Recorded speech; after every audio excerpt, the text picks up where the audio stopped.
Dragi prijatelji, večeras ću vam ispričati jednu strašnu priču.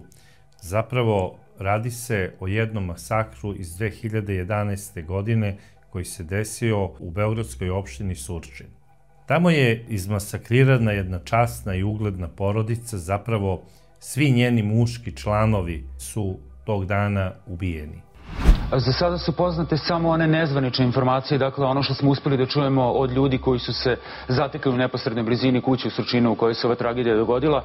Naime, oni tvrde da je negde oko 12 sati, dakle oko podneva, odjeknuo rafal tim krajem Surčina i da su oni sami pomislili da je neka eksplozija plinske boce, pojurili su napolje da vide o čemu se radi i tek tada su shvatili šta se u stvari dogodilo. Naime, porodica Mićić, 7 članova te porodice živi u toj kući, 3 člana su nastradala, sva 3 muška člana porodice. To je bio 22. mart 2011. godine u 12 časova. A radi se o porodici Mićić. A ko je bila ova ugledna i časna porodica Mićić iz Surčina? Oni su 90-ih godina došli iz Bosne i Hercegovine, tačnije iz Kalesije. Tamo su rođeni i tamo su živeli sve do 95. godine. Glava porodice Mićić bio je Srećko. Srećko je rođen 1956. godine u Kalesiji i on je bio autolimar. To je radio i u svom rodnom mestu, tamo u Bosni. I važio je za dobrog majstora. Inače, Srećko je bio oženjen suprugom Stevkom, koja je isto poreklom iz Kalesije i imali su 2 dece. Sina Srđana, koji je rođen 82. godine, a imali su i mlađu ćerku. Mlađa ćerka, ona se udala i zasnovala svoju porodicu i nije živela sa porodicom Mićić. Srećko, njihov sin, on je pomagao nekada ocu u autolimarskoj radnji, a pored toga imao je i stalno radno zaposlenje i radio je na beogradskom aerodromu Surčin kao vozač. I on je bio oženjen, imao je divnu i lepu mladu ženu i sa njom je imao 2 dece. Sinčića od 3 godine koji se zvao Aleksa i imao je takođe i ćerkicu koja je imala svega godinu dana. Ova porodica je živela jednim normalnim porodičnim životom, kakav je uobičajen za taj deo grada i posebno za ljude koji su došli, recimo, iz Bosne. Održavali su veoma aktivne kontakte sa svojom familijom, bez obzira gde god da su živeli. Stevka Mićić, Srećkova supruga, imala je rođenog brata i sestru i sa njima je održavala veoma bliske odnose. Njen brat je živeo u Zvorniku, a takođe i njena majka i rođena sestra Ružica živeli su takođe u Zvorniku. Zato što su se posle ratnih dešavanja iz Kalesije doselili u Zvornik. Ružica je bila lepa žena, međutim za vreme rata najverovatnije je ostala bez supruga koji je sigurno poginuo negde u ratu. Posle dolaska za Zvornik ona je bila slobodna. Došla je sa svojim sinom koji je rođen 1990. godine i stanovala je u jednoj kući zajedno sa svojom majkom i sinom. I takođe je i u Zvorniku od 1995. godine počela da radi kao bankarska službenica. I po dolasku za Zvornik Ruža je bila preokupirana time da što više radi kako bi svojoj porodici obezbedila što bolju egzistenciju. Njena majka je bila u penziji, sin je bio školarac, spremala ga je i maštala je o tome da jednog dana dečko ode na fakultet, možda u neki drugi grad u Bosni gde ima univerzitet ili možda za Beograd, zato što je Ruška imala i rođenu sestru Stevku u Beogradu.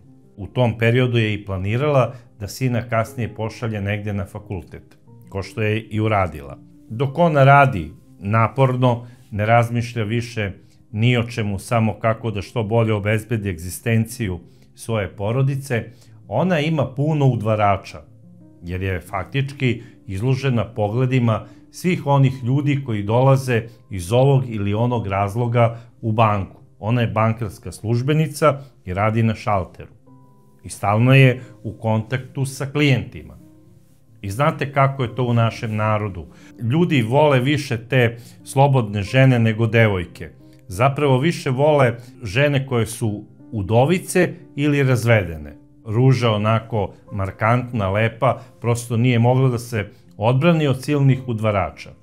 Nije ona puno ni obraćala pažnju na njih, ali 1999. godine ona je primetila jednog gospodina koji joj je onako bio simpatičan i zapao joj je za oko i zapravo on se pojavio kao novi klijent u banci. Odmah je znala da je taj čovek došao iz Novog Sada kako bi otvorio firmu.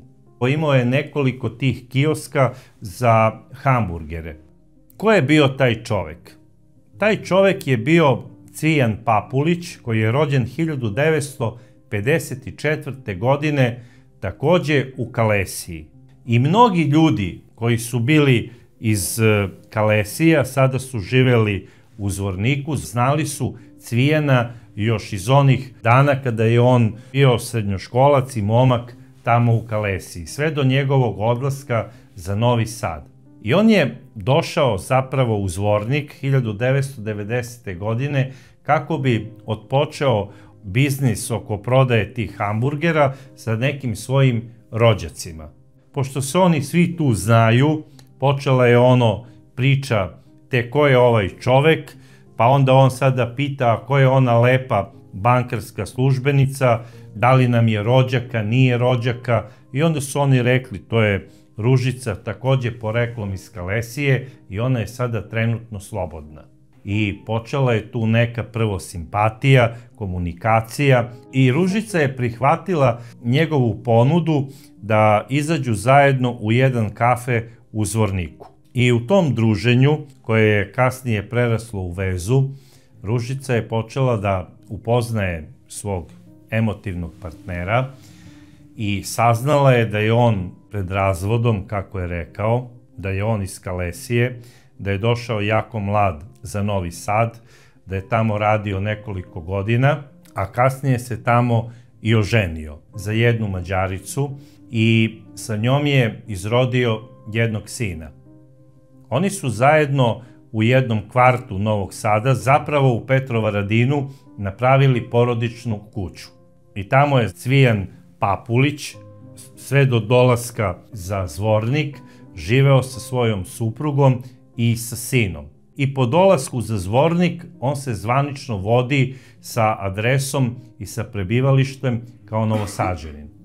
I on je počeo da se upoređuje sa svojim zemljacima koji su živeli u Novom Sadu i okolini. Kao što i sami znamo, većina tih ljudi je uspela u životu, oni su otvorili ovde mnoge firme i uspešni su poslovni ljudi. Drže ugledne restorane, drže špedicije, drže mnoge firme koje se bave nekim uslužnim delatnostima, a boga mi dosta njih se bacilo i u politiku i postali su baš moćni ljudi. Cvijan se tu nekako našao malte ne na onom spisku neuspešnih ljudi i počeo je da bude nezadovoljan sobom. Najverovatnije da u tom periodu već on ima neku krizu i u braku.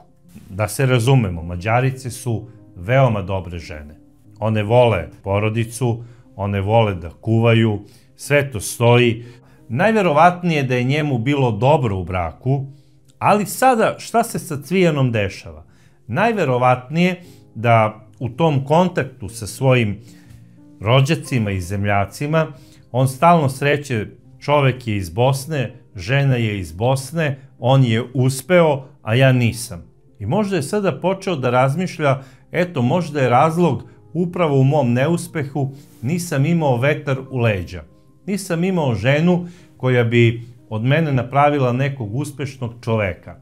Čak je govorio nekim svojim prijateljima da čovek treba da se ženi ženom iz svog kraja, jer samo onda može da uspe u životu. Jer ga ona apsolutno razume u svemu onome što on hoće.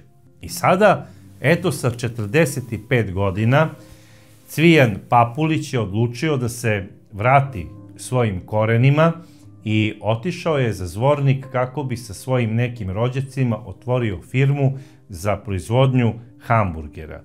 Svojoj supruzi u Petrovaradinu je rekao: budi ti ovde sa detetom, ja idem za Zvornik kako bi sa rođacima razvio posao i ostaću tamo dok se sve to ne razradi. Čim se bude razradio posao, eto mene nazad i posle ćemo samo dobijati kajmak. Otišao je za Zvornik, otvara nekoliko tih hamburgernica, čak je imao i jedno mesto za proizvodnju hamburgera i hamburgere je prodavao drugim ljudima koji su imali te kioske za prodaju tih pljeskavica i hamburgera. Naravno, pazare predaje u banku. Odlazi tamo, svakog dana je u kontaktu sa Ružicom, najverovatnije je on i svojim fizičkim izgledom i ko zna kojim slatkorečivim pričama uspeo da šarmira ovu ženu. U tim prvim izlascima pretpostavljam da se Ružica i zaljubila u Cvijana, a bogami i Cvijan u nju. I krenula je ozbiljna veza. Od te 1990. godine, kada je Cvijan sa Ružom počeo vezu, on sve ređe i ređe odlazi za Novi Sad. Zapravo, on je u proseku dolazio svega jednom ili dva puta godišnje, da bi obišao porodičnu kuću, ženu i dete. Da li je to bilo sumnjivo njegovoj supruzi ili je na kraju krajeva to odgovaralo i njoj, to su samo njih dvoje znali. On više nije bio zainteresovan da odlazi redovno za Novi Sad, sve ono što mu je trebalo zapravo nalazilo se u Zvorniku. Tamo je bio posao koji je voleo da radi, tamo je bila žena u koju je bio zaljubljen. Zapravo Ružica. I veza je cvetala. Njih dvoje su postali upadljivo lepi par u Zvorniku. Dok je trajala ta ljubav i veza, Cvijan je razradio još jedan posao. Otvorio je firmu za proizvodnju kečapa i to je izvozio po celoj Bosni i Hercegovini. Posao je cvetao i svi su govorili: Cvijan je jako uspešan i dobar poslovni preduzetnik. Kada je taj posao sa kečapom krenuo, Cvijan je otvorio i fabriku za proizvodnju antibakterijskog sapuna. Sve je to funkcionisalo u početku lepo, međutim kasnije su nastali neki finansijski problemi. Sve više tih kredita koje je on uzimao nije mogao da vraća, pa je onda uzimao druge kredite i pošto su žiranti garantovali, oni su morali da vraćaju i da plate ta dugovanja koje je Cvijan imao prema bankama koje su tražile novac, odnosno vršile potražnju za izdate kredite. Tu je bilo više tih žiranata koji su zapali pored Cvijana u problem i prosečno se taj dug koji se vrteo oko njih kretao negde oko 50.000 konvertibilnih maraka. To je zapravo negde oko 25.000 eura po žirantu. Cvijan je u celoj toj priči oko tih pozajmica iz banke, oko vraćanja para, zapao u jedan ozbiljan problem. I naravno to se sve odražavalo i na njegovo ponašanje. To više nije bio onaj Cvijan koji je pre 10 godina došao za Zvornik i za sve to vreme on se zabavlja sa Ružom, bankarskom službenicom. U jednom trenutku pokazalo se pravo Cvijanovo lice. On je mnogo više hteo u tom poslu nego što je zapravo bio sposoban da ga iznese na svojim leđima i finansijski, a i psihički i umno zapravo. Nije bio sposoban u nijednom pogledu da se nosi sa izazovom tog posla koji je započeo. I prvo su propale one hamburgernice, a kasnije je propala i ona firma za proizvodnju kečapa. Ostala mu je ta neka linija za proizvodnju tog tečnog sapuna, ali je bilo pitanje kada će se i ona zatvoriti. I Cvijan je počeo baš čudno da se ponaša. Počeo je sve više da pije, a mnogi koji su ga poznavali tvrdili su da je pio sve veću količinu antidepresiva i alkohola zajedno. Ta kombinacija nikada nije donela nikome dobro, pa nije ni Cvijanu. Njegovo ponašanje je u jednom trenutku zaista postalo čudno, pa mogu slobodno reći i agresivno. Znao je da plane na tim poslovnim ručkovima bez razloga, da izvređa nekog čoveka, da kaže neku tešku reč, a kada je bio zajedno sa svojom voljenom Ružom, znao je da se na nju izdere bez razloga. I počeo je da maltretira ovu ženu. Čak je u jednom trenutku, kada su bili na jednom poslovnom ručku, njoj rekao: ti ne bi kupila ni stan da ti ja nisam bio tu da te finansijski pomognem. Naravno, Ruža kada je to čula, rekla je: čoveče, šta pričaš, ja štedim čitavog života, uzela sam i kredit, živim sa majkom koja je u penziji, imamo da živimo od mog primanja i od njene penzije, izdržavam sina koga obožavam, otišao je na studije u Bijeljinu, ne trebaju mi ovakvi incidenti po restoranima koje ti meni priređuješ. Nastala je prva ozbiljna svađa između Ruže i Cvijana. Cvijan sigurno je bio ubeđen da je Ruža našla neku novu simpatiju. Čak se jednom požalio jednom svom prijatelju: eto, ona je primetila da meni ne ide dobro posao, ona planira da me ostavi. I šta se zapravo desilo između Cvijana i Ruže jedne noći dok su spavali u njenom stanu? Ružu je nešto probudilo tako što ju je taklo po čelu i kada se ona probudila, ni manje ni više, Cvijan je njoj na čelu držao repetirani pištolj. I rekao je: slušaj, Ružo, ako me budeš ostavila, ja ću tebe da ubijem. I ne samo to, ubiću ti i sina. Ruža je bila van sebe od straha i napravila je jednu kobnu grešku. Ona ovaj događaj nije prijavila policiji, ali je počela da izbegava Cvijana, čak mu je rekla da planira i da ga ostavi, što smatram da isto je velika greška i da žene ne treba to da rade i da partneru koji je labilan, jer normalan čovjek nikada to ne bi uradio i ne bi nikada pio antidepresive ako je normalan i alkohol zajedno.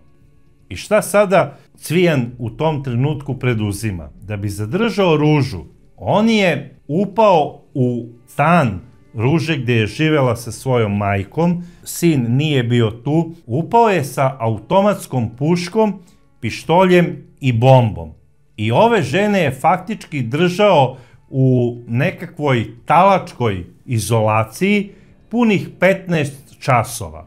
Govorio je kako će da ubije i nju, a i njenu majku, ako se ona usudi da ga ostavi. I normalno, Ruža je posle ovog incidenta Cvijana prijavila.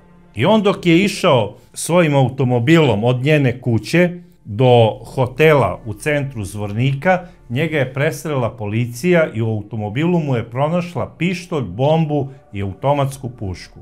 Privela ga je u policijsku stanicu i on je priznao da je bio u kući Ruže i njene majke i rekao je: ne, ona laže, nisam ih držao 15 časova, nego samo 10. Kao da to umanjuje krivičnu odgovornost.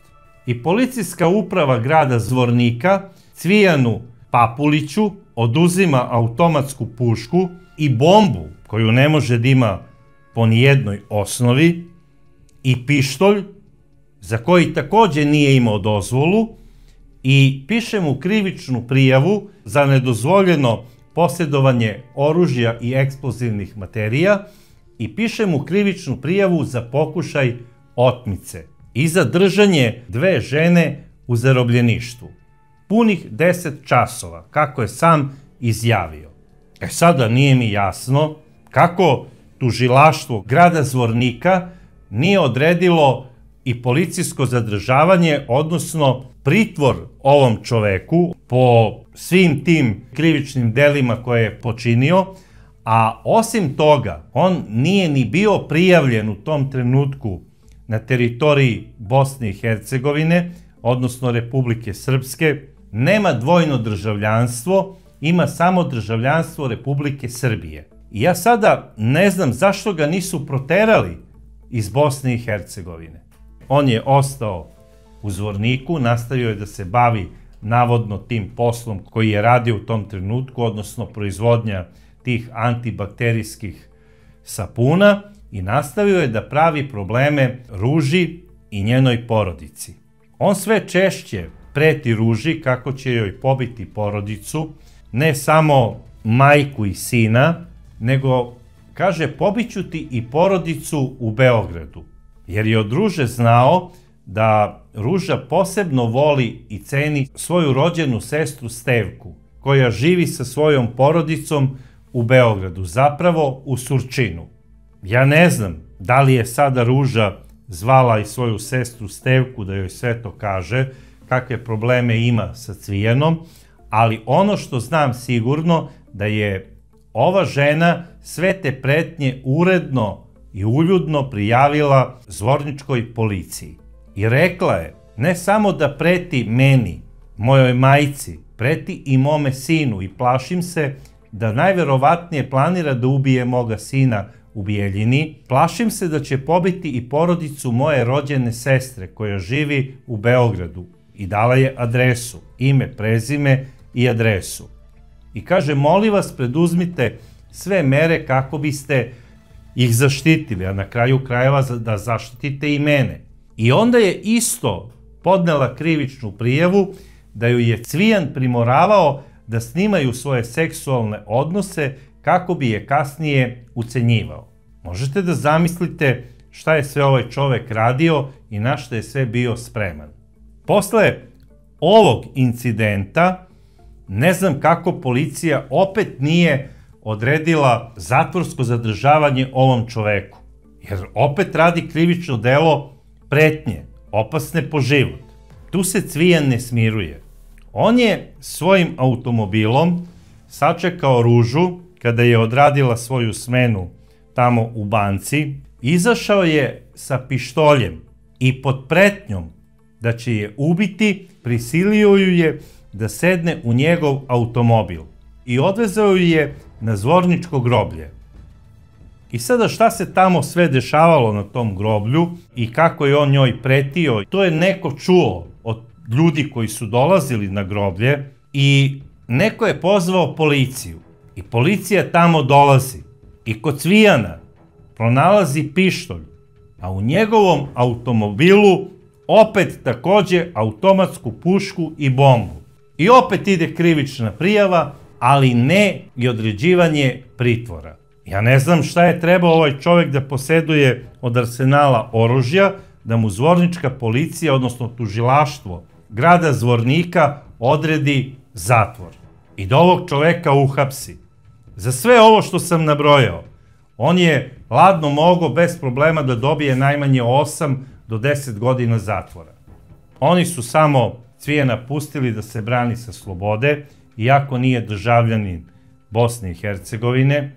Ne znam po kom osnovu je pušten da se brani sa slobode, zaista ne znam. Možda je, dok je imao tu firmu za proizvodnju kečapa, zadužio nekog iz tužilaštva kečapom, nemam pojma, možda ljudi vole kečap, delio čovek šakom i kapom, sve to stoji.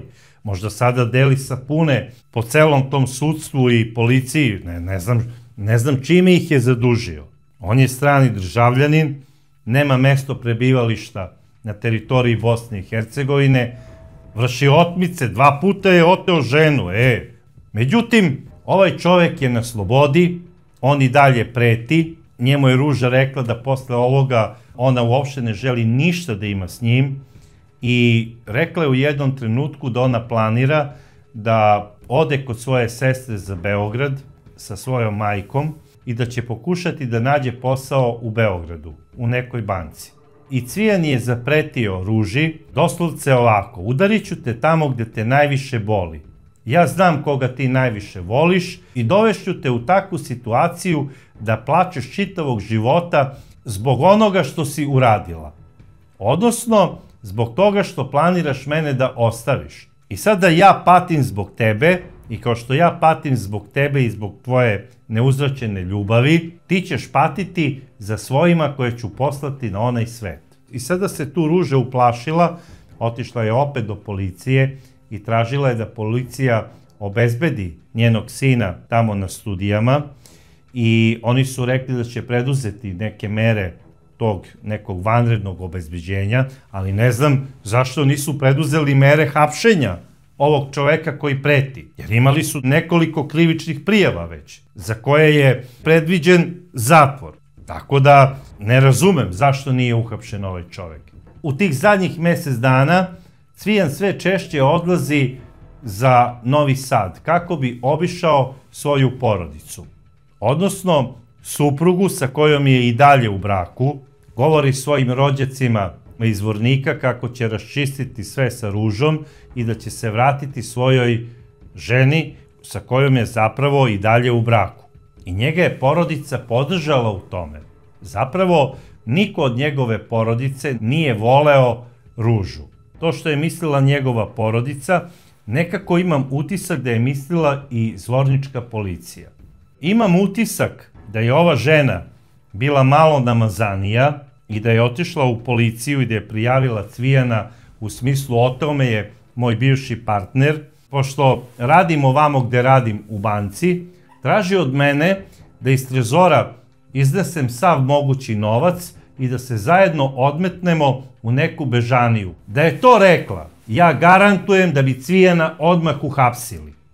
A to hoće da mi ubije sina, hoće da mi pobije familiju u Beogradu.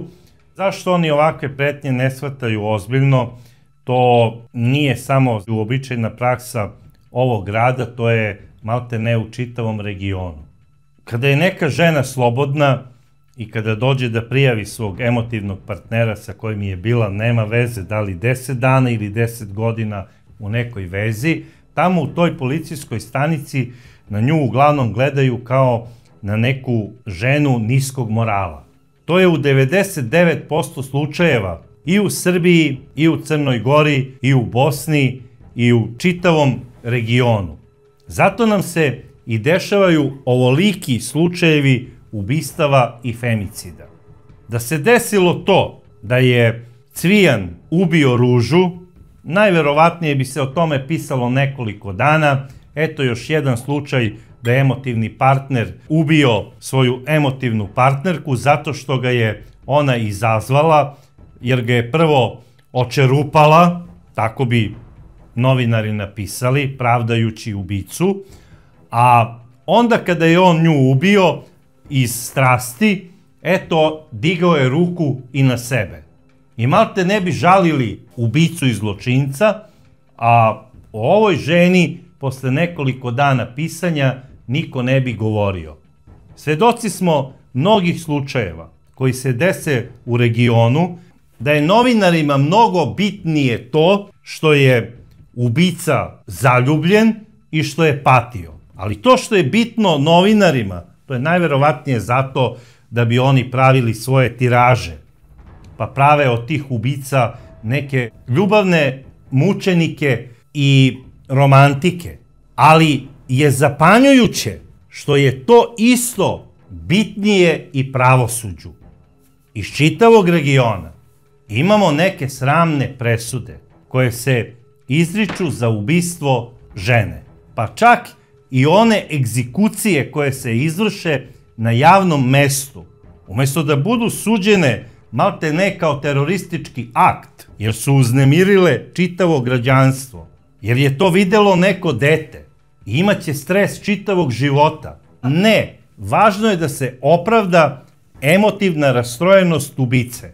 Iako je preživeo još pokušaj kada je digao ruku na sebe, promašio je svoju glaudžu i ostao je živ, ne znam kojim prstom sudbine, sud će to uzeti u obzir i dobit će nekih 7, 8, 10 godina maksimalne kazne. Uz dobro vladanje, eto njega posle 5, 6, 7 godina na slobodi. I ima vremena da bude uzorni građanin. A šta ćemo sa onom jadnicom koja je 2 metra pod zemljom? To nikog nije briga. I najverovatnije da bi zelena trava zaboravila i Ružu na nekom groblju u okolini Zvornika. Da Cvijan Papulić nije odlučio da uradi nešto sasvim drugo i monstruoznije. On je otišao u ponedeljak 21. marta 2011. godine iz ovog grada svojim automobilom Renault 5 i negde sa pola puta dok je odlazio ka Beogradu, kako je rekao Ruži kada ju je nazvao, rekao je: planiram da te zavijem u crno. I ova žena se uplašila da je on zaista krenuo za Bijeljinu i da će ubiti njenog sina. Opet je pozvala policiju i prijavila je, odnosno otišla je lično u policijsku upravu grada Zvornika i prijavila je Cvijana Papulića da se sprema da ubije njenog sina.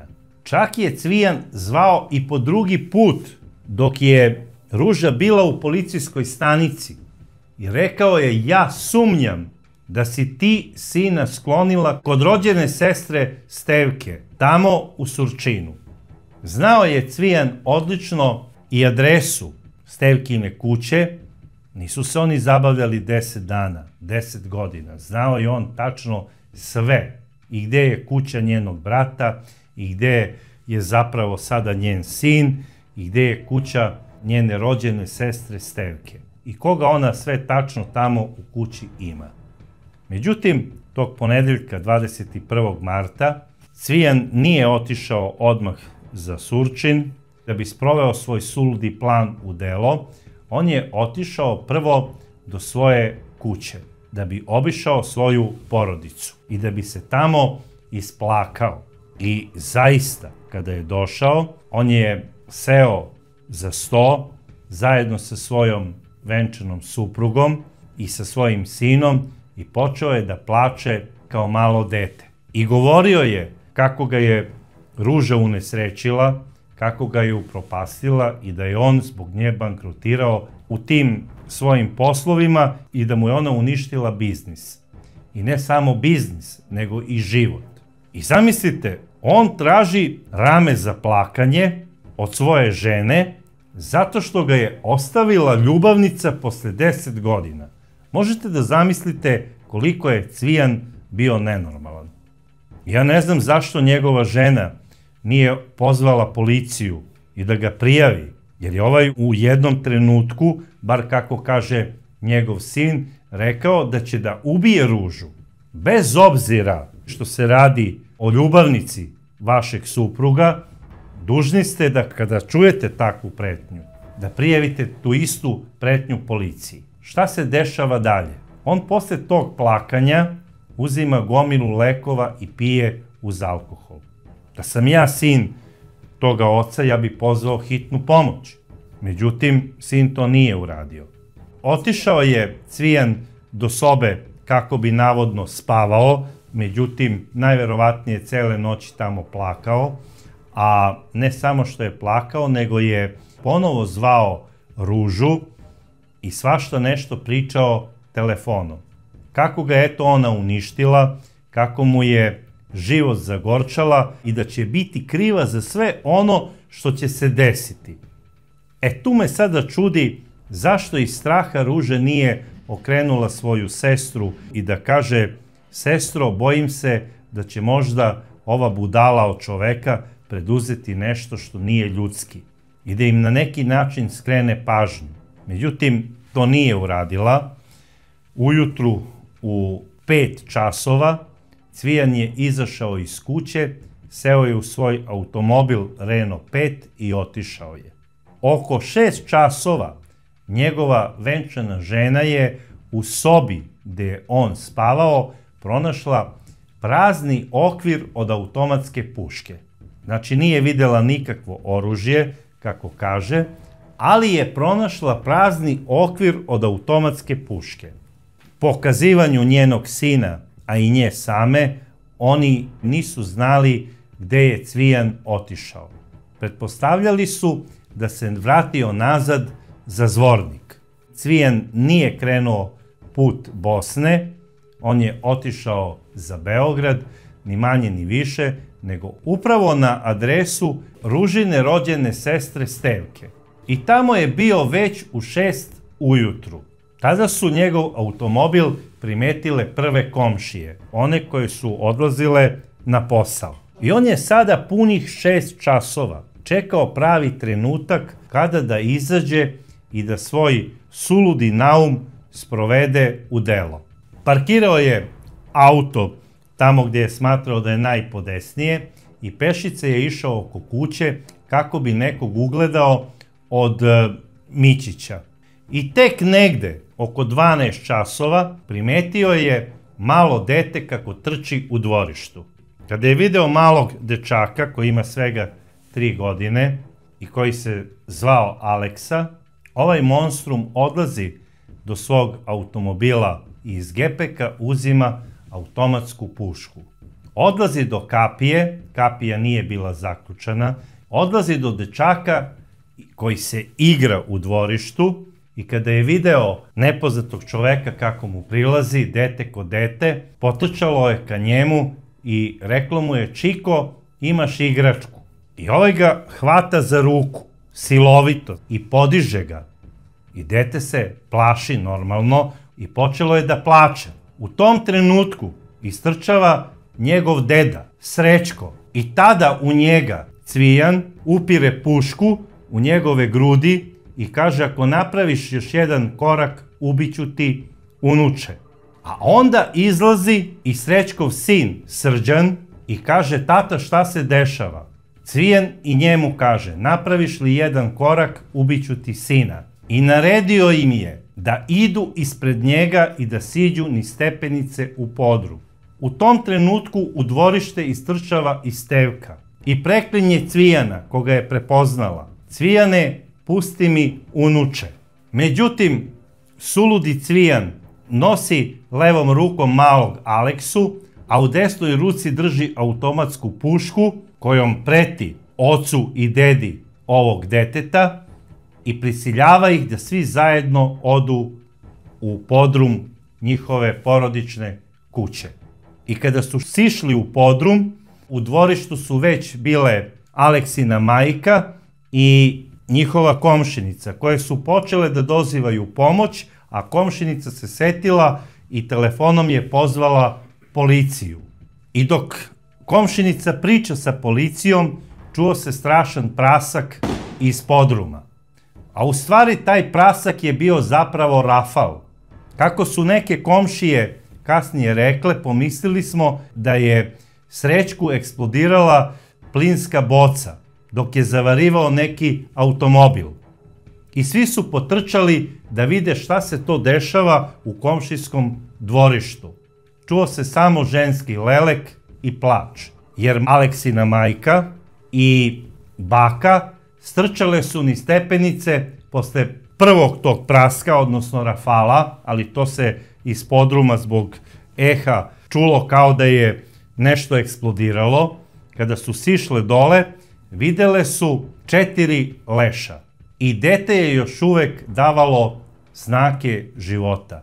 Ludi Cvijan je ispalio 24 metka. On je bukvalno streljao porodicu Mićić, oca, sina i malog unuka od 3 godine. A posle toga prislonio je pušku na svoje grudi i ispalio je kratki rafal u svoje bezdušno srce. I kada je stigla policija i hitna pomoć, oni su u dvorištu naišli na nesrećnu majku deteta koja je bila sva krvava i koja je nosila svoje krvavo dete u naručju. Odmah su je stavili u kola hitne pomoći i odvezli do doma zdravlja u Surčinu. Međutim, malom Aleksi nije bilo pomoći. Posle 15 minuta stalo je njegovo malo dečje srce. Svi su bili sleđeni i zanemeli od straha i od užasa. I čuo se lelek žena koje su prilazile iz komšiluka. Tu je bila baka Stevka koja je naricala, čupala kosu. Tu je došla i Stevkina ćerka koja je čula da se desilo nešto strašno u kući njene porodice. I možete da zamislite kako to izgleda kada žene, majke, bake i tetke počinju da nariču i da plaču za onim koje su najviše volele na svetu i tog trenutka su postale svesne da su ih izgubile. Muškarci su bili zanemeli i sleđeni od straha i gledali su kao u nekom horor filmu kako je policija radila uviđaj. Nisam znao šta je. Kad je jedna žena došla tu i pitala, vidio sam da se zagrla, pitam šta je, kaže, tragedija se dogodila. Šta se dogodilo, kaže, pobijeni, kaže, on Srećko i njegov sin. Kao mogući motiv trostrukog ubistva spominje se osveta ubice Cvijana Papulića ka svojoj ženi i njenoj porodici. Kako saznajemo, Papulića je žena nedavno napustila. Ubica to nikako nije mogao da podnese, a u nekoliko navrata joj je pretio ubistvo muškog dela porodice koji živi u Srbiji. Ubica je pre tragedije bio u Novom Sadu. I ovo je ostalo u analima srpske policije kao još jedan od masakra u nizu koji se desi u Srbiji u proseku na svake 3 godine.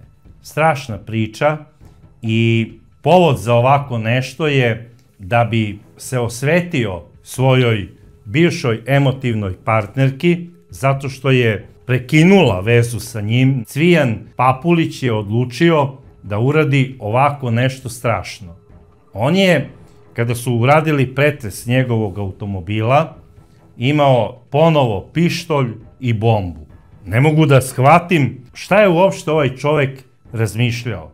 Još manje mogu da shvatim zvorničku policiju zašto nije ovog čoveka uhapsila, odnosno njihovo tužilaštvo i sudstvo.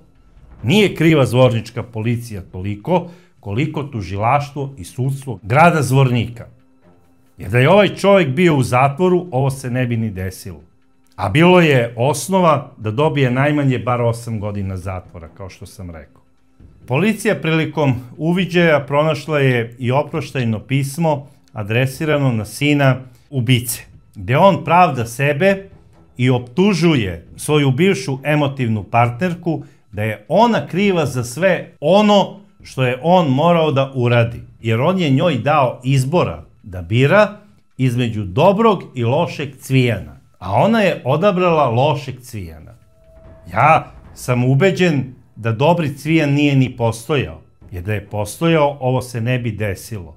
On u tom pismu malte ne daje sebi dijagnozu, govori da je podvojena ličnost. Ako želiš da uradiš ovako, ja ću biti dobar Cvijan. Ako ne želiš da uradiš, kako ti kažem, bit ću loš. I iz toga je potpuno jasno da ne postoji taj dobri Cvijan. Svima je bilo jasno da je ovaj čovek uradio nešto najstrašnije što može da uradi jedan ljudski um. Ako ga uopšte možemo nazvati ljudskim. Ruža kada je čula šta se desilo, ona je čupala kosu od muke i od bola. Što je najgora stvar, on je ubio muža, sina i unuka njene sestre. A njena sestra nije ništa kriva za bilo šta u njihovoj vezi. I Ruža je kukala i govorila je što ne ubi mene. I došao je i Ružin sin, odmah kada je čuo šta se desilo, bez obzira što su bili skrhani bolom, skupili su hrabrost i snage i otišli su za Surčin kako bi prisustvovali sahrani svojih najmilijih. I ova porodica je sahranjena u petak, 3 dana posle ovog strašnog masakra, i došao je ceo Surčin da isprati na večni počinak ovu časnu i divnu porodicu. Bilo je nekoliko hiljada ljudi, bilo je i nekoliko sveštenika. Jedan od njih je održao i izuzetno potresan govor. Žene su padale u nesvest, svi su plakali i svi su proklinjali Cvijana Papulića. Da li će Cvijan Papulić večno goreti u paklu, ja to ne znam, ali ako postoji taj drugi svet u koji veruje veliki broj ljudi, ja sam siguran da će biti ne samo u paklu, nego u zadnjem krugu pakla.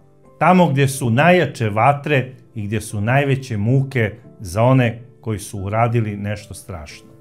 Ja u ovome vidim najveći promašaj sudstva grada Zvornika, jer da je za sve ono što je Ruža prijavila policiji i sudstvu postupio po zakonu, ovaj čovjek bi bio u zatvoru. I ovo se ne bi desilo ovoj divnoj i časnoj porodici. I mi sada ne bi pričali uopšte o ovom slučaju.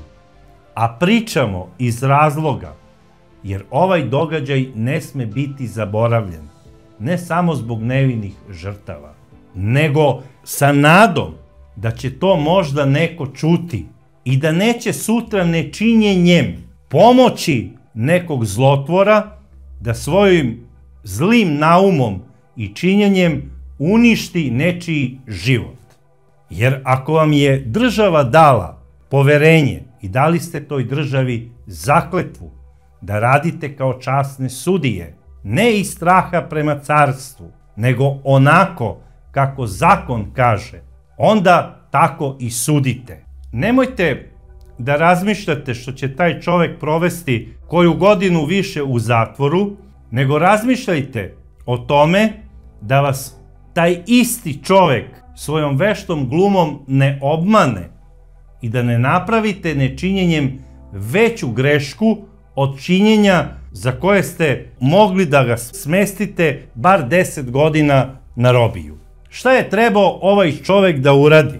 2 puta vrši otmice i 2 puta mu oduzimate arsenal oružja i još preti. Stvarno ne znam šta treba da uradi neko da bi završio u zatvoru. I eto šta se desilo. Nečinjenjem urađeno je nešto strašno. I moram reći, dok pričam sada sve ovo, da sam jako ponosan na jednog sudiju iz Srbije koji je osudio jednog čoveka nasilnika zato što je svojoj supruzi udario šamar na njenom radnom mestu. I to ni manje ni više nego na 8 godina zatvora. E sada neko će reći, 8 godina zatvora za jedan šamar, ali taj neko možda je višestruki nasilnik prema toj istoj ženi i sigurno tu nije bilo samo šamara, nego je garantovano bilo i pretnje. Pobiću ti sve iz familije ili ko zna šta još. I sudija je sve to uzeo u obzir. I dobio je 8 godina zatvora. I tako treba da postupe sve sudije u ovoj zemlji. Pa neka se nasilnici razmišljaju da li će neku ženu tući na radnom mestu ili ne. Jer ko zna, možda je i ovaj čovek u svom stanu imao možda i bombu ili automatski pištolj ili ko zna šta još uz to i sigurno da je pušten da se brani sa slobode, možda bi uradio nešto strašno. Mnogo strašnije od šamara na radnom mestu. I žao mi je što i Cvijan Papulić nije došao kod ovog sudije.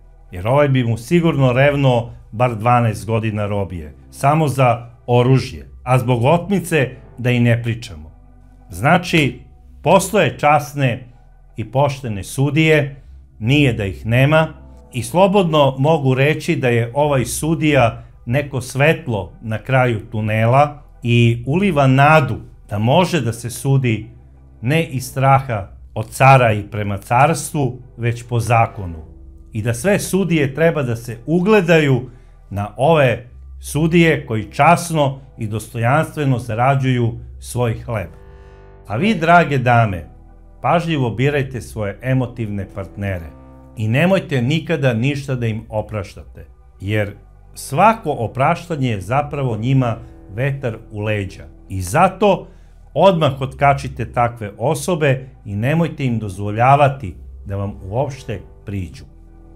Bolje je da ste i same, nego da sa nekom budalom gubite vreme, a možda i život svojih najmilijih ili vaš. Vi ste meni, drage dame, najbitnije i vaše porodice. I zato vodite računa kome poveravate svoje vreme, a na kraju krajeva i svoj život.